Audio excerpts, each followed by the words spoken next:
बेलेश्वर मंदिर में हुए हादसे में करीब 36 जानें चली गई। दर्द ऐसा कि जिसे कोई मुआवजा कम नहीं कर सकता। रामनवमी के दिन मिला जख्म इतना गहरा है कि शायद ही कभी भर पाएगा। 36 मौतों के गुनहगार ढूंढे जा रहे हैं, लेकिन इस हादसे में अपनों को खो चुके परिवार हर मौत का हिसाब मांग रहे हैं।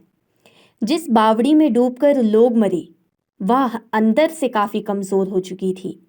इस बावड़ी में मंदिर के शिवलिंग पर चढ़ने वाले जल के साथ ही नजदीक के पीपल के पेड़ और बगीचे के पानी की पाइप लाइन डाल दी गई थी, लेकिन इस बावड़ी से पानी बाहर निकलने का कोई रास्ता नहीं था। कई सालों पहले बावड़ी के पत्थर मिट्टी में से जगह छोड़ने लगे थे, लेकिन यहाँ के अध्यक्ष और सचिव ने इस पर कोई ध्यान नहीं दिया, जिसके चलते इतना बड़ा हादसा हो गया। आइए जानते हैं जूनी इंदौर के बेलेश्वर मंदिर की जिस बावड़ी में यह हादसा हुआ, वहां के कर्ता धाताओं ने कैसे हादसे को न्योता दिया। बावड़ी के ऊपर बने मंदिर में शिवलिंग है, जिसकी जलाधारी से होता हुआ पूरा पानी बावड़ी में जाकर गिरता था।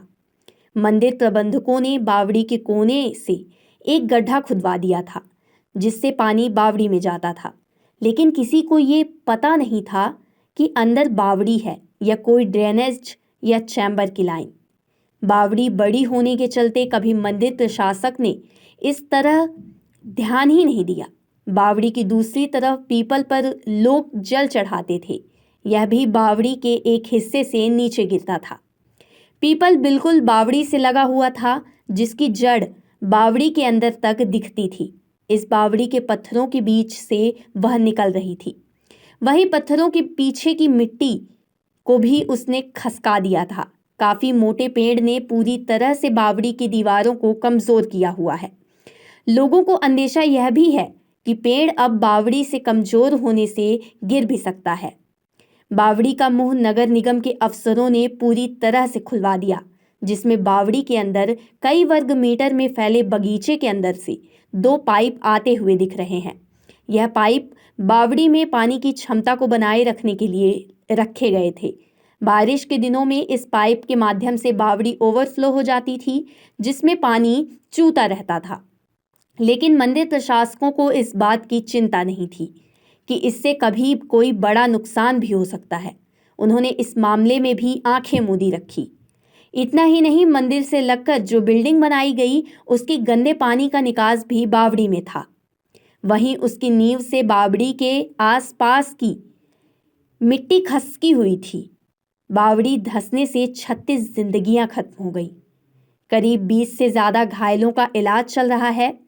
रामनवमी पर हुए हादसे के करीब 35 मिनट बाद बावड़ी से पहला शव निकाला गया था, जबकि करीब 25 घंटे बाद शुक्रवार को करीब 12:30 बजे आखिरी शव निकाला गया। रेस्क्यू ऑपरेशन करीब 25 घंटे चला। इसके बाद मंदिर को सील कर दिया गया। इधर हादसे में 36 मौत के बाद शहर में हर कोई गमगीन नजर आया। अब सवाल ये उठता है कि देश में हमेशा हादसे होते रहते हैं और सरकार की लीचड़ व्यवस्थाओं के कारण जाने जाती हैं, और फिर सरकार उठती है। इन्हीं लीचड़ व्यवस्थाओं के चलते जिंदगियां खत्म हो जाती हैं और सरकार सिर्फ मुआवजे की बात करती है, मगर कोई भी मुआवजा लोगों की न तो जिंदगी लौटा सकता है और ना ही लोगों के उजड़े घरों को बना सकता है।